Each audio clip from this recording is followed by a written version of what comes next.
April 8 ഇന്നത്തെ daily reflection ഉള്ളിലേക്കൊരു നോട്ടം എന്ന തലക്കെട്ടോടു കൂടിയാണ്.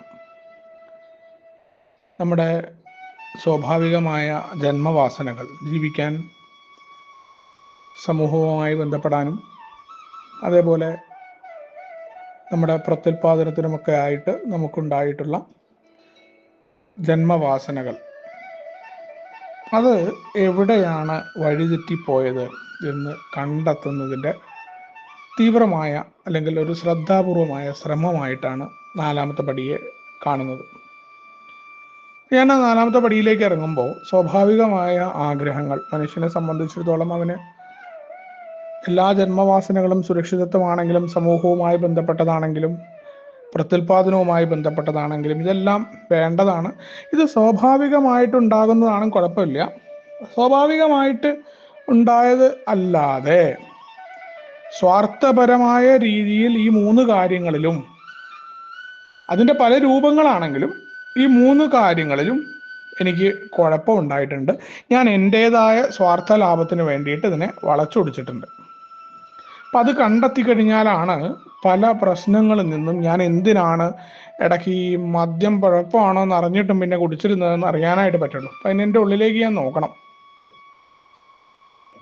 അവിടെ അത്യാസക്തനായ എന്നെ സംബന്ധിച്ചിടത്തോളം എപ്പോഴും എന്തിലും മറ്റുള്ള ആളുകൾ ഒരു മാതൃകയായിട്ടുണ്ടാവുകയും അവരുടെ തെറ്റുകളും കുറ്റങ്ങളും കാണുന്ന സ്വഭാവം ഉണ്ടാവുകയും ചെയ്യും. ഏതൊരു കാര്യം പറയുമ്പോഴും അവിടെ ഒരു ശത്രുവായിട്ട്, അടുത്ത സുഹൃത്തുക്കളെ പോലും ശത്രുവായിട്ടും അവരുടെ പെരുമാറ്റങ്ങൾ ഇഷ്ടമില്ലാത്ത ഒരാളാണ് ഞാനെന്ന അത്യാസക്തൻ. ഞാനൊഴിച്ച് ബാക്കിയുള്ള ആളുകളെല്ലാം തെറ്റാണെന്ന് കരുതുന്ന അവിടെയാണ് എൻ്റെ ജന്മവാസനകൾ എവിടെയാണ് വഴിതെറ്റിപ്പോയത്. ഇത് എനിക്കും മറ്റുള്ളവർക്കും വരുത്തി വെച്ച അസന്തുഷ്ടിയുണ്ട്. പലപ്പോഴും ഞാൻ എൻ്റെ മാത്രം സ്വാർത്ഥ കേന്ദ്രീകൃതമായ വീക്ഷണത്തിൽ നിന്ന് മാറിക്കൊണ്ട് എനിക്കും മറ്റുള്ളവർക്കും വരുത്തി വെച്ച അസന്തുഷ്ടി എവിടെയാണ് എന്ന പരിശോധന നടത്താനായിട്ട് ആഗ്രഹിക്കുകയാണ്. അപ്പോൾ അവിടെ വളരെ കൃത്യമായി സത്യസന്ധമായിട്ട് ഞാൻ എൻ്റെ ഉള്ളിലേക്ക് നോക്കുമ്പോൾ, അതിനാണ് ഒരു സ്പോൺസറുടെ സഹായം എനിക്ക് ആവശ്യമുള്ളതൊക്കെ അവിടെയാണ്. പലപ്പോഴും ഞാൻ ഒറ്റയ്ക്ക് നോക്കുമ്പോൾ എന്താ ഉണ്ടാവുക എന്ന് വെച്ചാൽ എൻ്റെ തെറ്റുകൾ കണ്ടെത്താതെ വീണ്ടും മറ്റുള്ളവരുടെ തെറ്റുകളിലേക്ക് പോകും. അവിടെ ഞാനൊരു കീഴ്പ്പെടലിന് തയ്യാറാവണം. 2ാമത്തെ പടിയിൽ നിന്നുകൊണ്ടായിരിക്കണം. എനിക്ക് തെറ്റുണ്ട് എന്ന് അംഗീകരിക്കാനുള്ള ശ്രമം ഉണ്ടായിരിക്കണം. അവിടെ എൻ്റെ വൈകാരികമായ പോരായ്മകളുണ്ട്. മറ്റുള്ളവരുടെ പേരിലൊക്കെ ഞാൻ ആരോപിച്ചിരുന്ന മുഴുവൻ കാര്യങ്ങളിലും എനിക്കൊരു കുഴപ്പമുണ്ട്. എൻ്റെ വൈകാരികത നിയന്ത്രിക്കാൻ കഴിഞ്ഞില്ല. കാരണം എനിക്ക് മാറ്റാൻ പറ്റുന്നത് എൻ്റെ കാര്യമാണ്. അവരങ്ങനെയാണെങ്കിൽ ഞാൻ എങ്ങനെ അവരുമായിട്ട് യോജിച്ചുകൊണ്ടോ അല്ലെങ്കിൽ മാറി നിന്നുകൊണ്ടോ കുഴപ്പങ്ങളില്ലാതെ എനിക്കും അവർക്കും ഹിതകരമല്ലാത്ത രീതിയിലുള്ള കാര്യങ്ങളിൽ നിന്ന് മാറി നിൽക്കാനായി പറ്റും. എല്ലാവരെയും ചേർത്ത് നിർത്തി മടിയിലിരുത്തി കൊണ്ടുപോകണമെന്നായിരുന്നില്ല അയാളുടെ പ്രോഗ്രാം പറഞ്ഞത്. അതിനു മുന്നേ എനിക്കത് ഇരുത്താൻ എൻ്റെ കുഴപ്പമാണ്, അവരുടേതല്ല എന്ന് ഞാൻ കണ്ടെത്തണമല്ലോ. അതുവരെ പറഞ്ഞത് അവര് ശരിയല്ല, ഇവര് ശരിയല്ല, അവര് ശരിയല്ല, ഇവര് ശരിയല്ല, അവരുടെ പ്രവർത്തികൾ മോശമായിരിക്കാം, അതൊക്കെ വേറെ.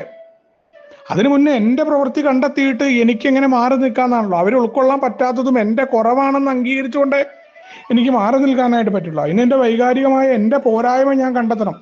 അതെൻ്റെ ഉള്ളിലേക്ക് നോക്കിക്കഴിഞ്ഞ് എനിക്കൊരു കുഴപ്പമുണ്ടെന്ന് സമ്മതിക്കാൻ തയ്യാറായപ്പോഴേ എനിക്കിത് കണ്ടെത്താൻ പറ്റിയിട്ടുള്ളൂ. അപ്പോൾ മാത്രമേ എനിക്ക് തിരുത്തുന്നതിനെ കുറിച്ച് ചിന്തിക്കാൻ പോലും പറ്റുള്ളൂ. കുഴപ്പമുണ്ട് എന്ന് കണ്ടെത്താൻ പോലും പ്രയാസമായിരുന്നു ആദ്യത്തെ കാലത്ത് എന്നുള്ളതാണ്. ഇവിടെ കുഴപ്പമുണ്ട്, കൃത്യമായ കുഴപ്പം എൻ്റേതാണ്, അത് വെറുതെ രോഗമാണെന്ന് പറഞ്ഞുകൊണ്ടിരിക്കുകയല്ല.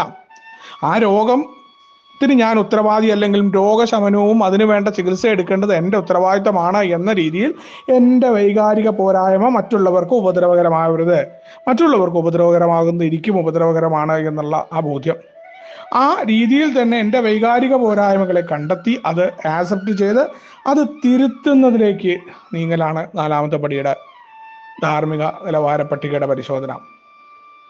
അതിന് വളരെ നല്ല രീതിയിലുള്ള സന്നദ്ധത വേണം, അക്ഷീണമായ പരിശ്രമം വേണം. എന്നെപ്പോലെ മറ്റുള്ളവരുടെ കുറ്റവും കുറവും കണ്ട് സാഹചര്യങ്ങളെ കുറ്റപ്പെടുത്തി നടക്കുന്ന ഒരാളെ സംബന്ധിച്ചിടത്തോളം വളരെ നല്ല രീതിയിലുള്ള സന്നദ്ധത വേണം. പക്ഷെ ഒന്ന് തുടങ്ങിക്കഴിഞ്ഞാൽ പിന്നെ അതിങ്ങനെ മുന്നോട്ട് പോകുന്നത് അറിയാൻ പറ്റും.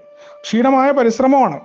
പിന്നെ അത് ജീവിത രീതിയുടെ ഭാഗമായിട്ട് മാറ്റുമ്പോൾ നമുക്ക് യഥാർത്ഥത്തിലുള്ള സുബോധം കിട്ടും. പ്രശ്നങ്ങളും അസ്വസ്ഥതകളൊക്കെ ഉണ്ടാവുമ്പോഴും അത് മറികടന്ന് പോയിക്കൊണ്ട് വളരെ പെട്ടെന്ന് ആ സുബോധത്തിലേക്ക് നമുക്ക് തിരിച്ചെത്താൻ പറ്റും, സംതൃപ്തിയിലേക്ക് എത്താൻ പറ്റും. അവിടെ നമുക്ക് ആരെയും കമ്പയർ ചെയ്യേണ്ട, മറ്റുള്ളവർക്ക് കിട്ടിയോ, മറ്റുള്ളവർ എന്താണ് ഈ സുബോധം എന്ന പദത്തിന്റെ അർത്ഥത്തെക്കുറിച്ചുള്ള ചർച്ചകളില്ല, ഒന്നുമില്ല. എനിക്ക് കിട്ടിയ കാര്യമായിട്ട് എനിക്ക് പോകാൻ പറ്റും.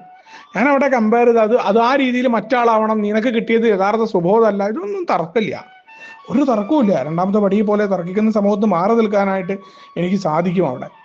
അപ്പൊ സുബോധമോ സംതൃപ്തിക്കോ വേണ്ടിയിട്ടുള്ള പ്രവർത്തനം എൻ്റെ ഭാഗത്തുനിന്ന് എങ്ങനെ ഉണ്ടാകുന്നുണ്ട്? അന്വേഷണപരവും ഭയരഹിതവുമായ ഒരു ധാർമ്മികമായ കണക്കെടുപ്പിന് നിത്യജീവിതത്തിൽ ആ വിശ്വാസത്തെ ഉപയോഗപ്പെടുത്തിക്കൊണ്ട്, ഫലപ്രദമായ വിശ്വാസം അത് കയ്യെത്താത്ത ദൂരത്താണ് എന്ന ആ കണ്ടെത്തൽ, അവിടെ നിന്നുകൊണ്ട് എൻ്റെ ഉള്ളിലേക്കുള്ള നോട്ടത്തെ കൃത്യമായ രീതിയിൽ തന്നെ നടപ്പിലാക്കാനും, ഇന്നും ഓരോ ദിവസവും ആ ധാർമ്മിക പട്ടികയുടെ ഓർമ്മകൾ, അല്ലെങ്കിൽ ഓരോ വിഷയങ്ങൾ ഉണ്ടാകുമ്പോഴും ഞാൻ പരിശോധിക്കേണ്ട രീതി, നാലാമത്തെ പടിയിൽ പറയുന്ന ഈ രീതിയിലാണ്. എൻ്റെ ഏത് വൈകാരിക പോരായ്മയാണ് മറ്റുള്ളവരുമായിട്ട് എനിക്ക് കുഴപ്പങ്ങൾ ഉണ്ടാക്കുന്നത് എന്ന് കണ്ടെത്തുകയും ഞാൻ അതിനെ തിരുത്താൻ എന്ത് ചെയ്യണം, ഞാൻ എങ്ങനെ ഉൾക്കൊള്ളണം എന്ന രീതിയിലേക്ക് മാറുമ്പോഴാണ് സംതൃപ്തിയും സുബോധവും എൻ്റെ ഒപ്പം ഉണ്ടാവുക എന്ന ഓർമ്മപ്പെടുത്തലാണ് ഇന്നത്തെ ഡെയിലി റിഫ്ലക്ഷൻ. നമുക്ക് ഒരുമിച്ച് കൊണ്ടേ പറയുന്ന തെങ്ങളോട് മുന്നോട്ട് പോകാം.